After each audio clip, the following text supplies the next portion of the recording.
Hey there, and welcome back to the Beyond Clean Expert series. You're watching a look inside a Borescope Expert series where we bring some Borescope experts to you to answer questions about setting up an effective Borescope program in your facility. I have with me today Andy Sundet and Jenni Gibbs in studio to talk about minimizing cross-contamination risks when it comes to looking at your Borescope. We've had a great discussion over the last many weeks around verifying cleaning practices, identifying damage and debris, and the other two Ds that I can't remember at the moment. And so one of the considerations around that is when we do identify debris, how do we keep this device, this borescope, from becoming a source of cross-contamination, carrying that debris over into another device? So let's just start right there and dive right in. Guys, what are some best practices for keeping our borescopes from becoming a source of cross-contamination?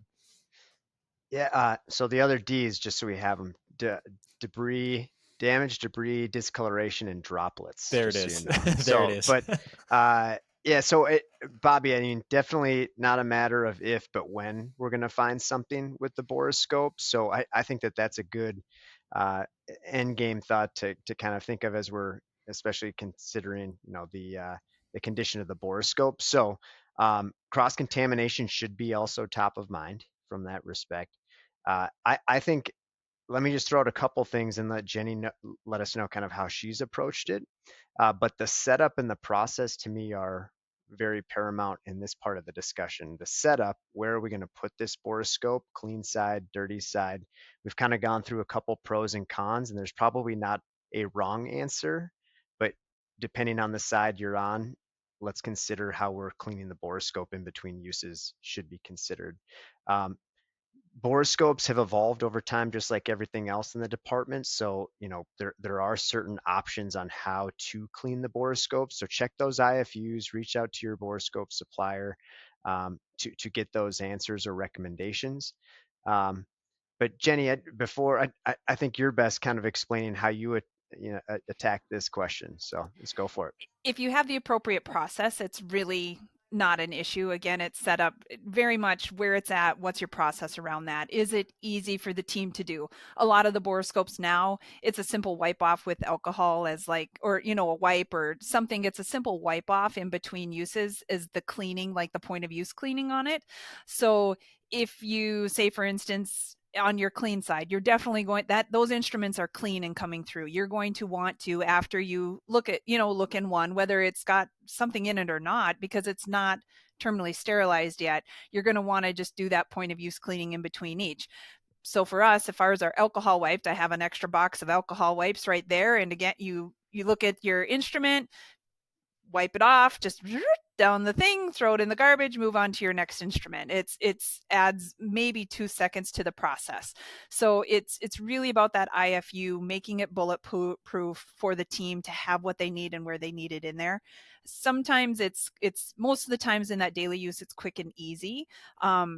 But sometimes it is more complex if you have a gross contamination, something like that, or if again there's damage to the borescope or there's something really infectious in there, then you may need a higher level of cleaning. But those aren't typically what you see every day inside the borescope. So it's Yeah. that's an oddity. You would just need to know that IFU and how to take care of it.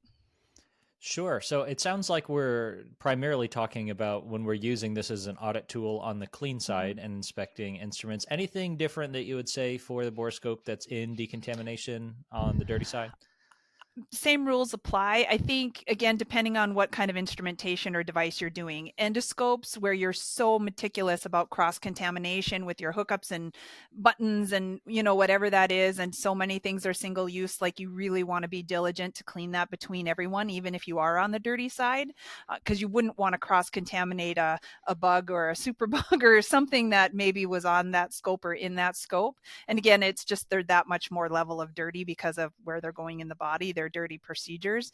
And then on the instrument side, again, it's at the sink. You're aerosoling tissue right there, so it's maybe not as it's probably more like I would say what you're doing with your sink or your wipe downs or your draining or is it an every shift thing or whatever that process is, because it's a dirty tool, so to say, in that dirty process.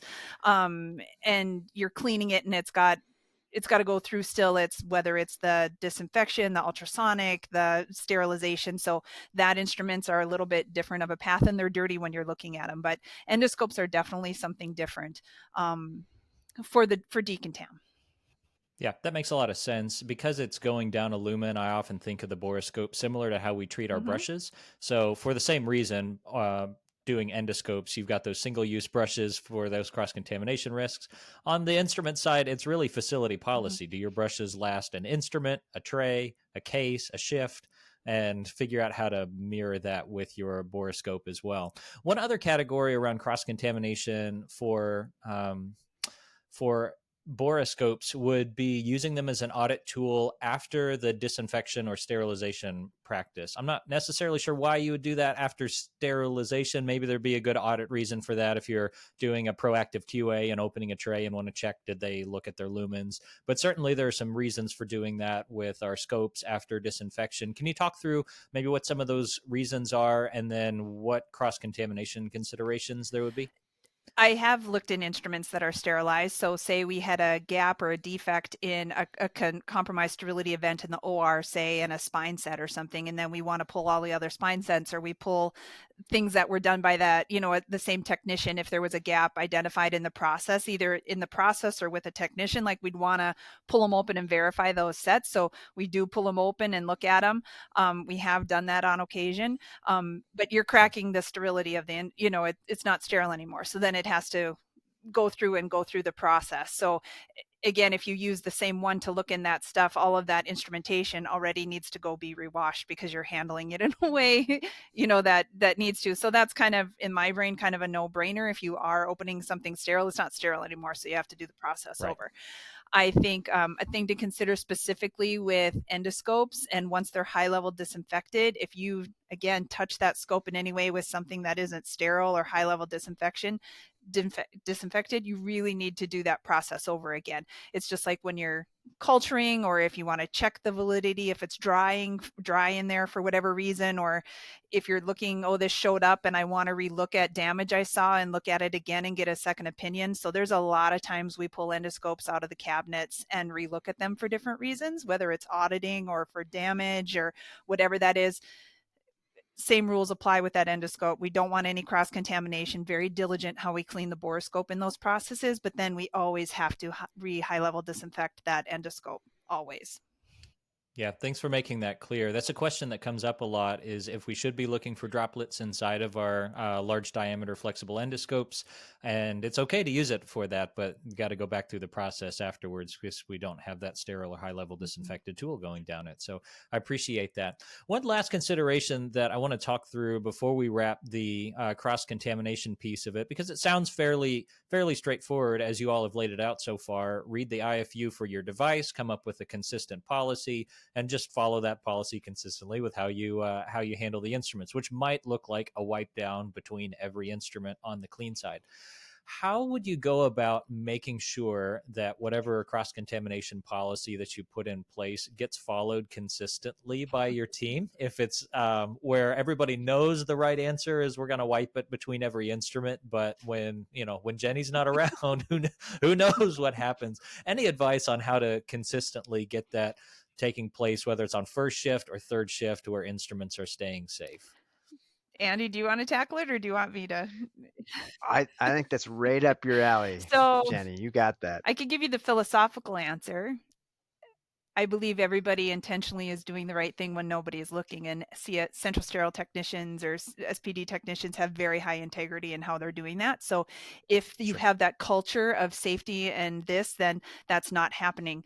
If there are gaps, they're going to show with, maybe you have a gap, a compromised sterility event in the OR, somebody observes them, something like that. So it's a lot of, if they just forget, they'll most likely self-report and recall those things themselves if they didn't do that part of the process. So But if you want to be more technical sometimes, whether it's somebody struggling, you want to validate their training or whatever that is, it is direct observation. And that is the only way to check it. And that may be why you come in early on the night shift one day, or you double check some stuff, or you pull things for audit. And I know different people do different things to do some of that auditing of the instrument sets and the technician's performance. So it's just really where you're at in your department and what you can do. But I see it more in a highly functioning department. It's going to be self-reporting, or it's going to be part of the training process, or it's going to be under observation. Again, the intent is not to get people in trouble. It's to help them be successful and give them the tools. And most people, again, once they really buy into this, they're so excited to have it and to have that stamp on their sets that they know that they were perfect going up. They clamor to use the technology when it's in place. Sure. Yeah, that's a great answer. And if we find that technicians are showing behavior as if they're motivated a different way, as, sneaking to try to not use it, that means there's another motivator in there that you don't want, a counter motivator. So maybe they are rushed and are feeling like they have to cut some corners to get the trays done. And so we need to create an environment where they can in good conscience follow the policy and not what we're supposed to do versus what actually happens when the manager's not around. So yeah, that's really good.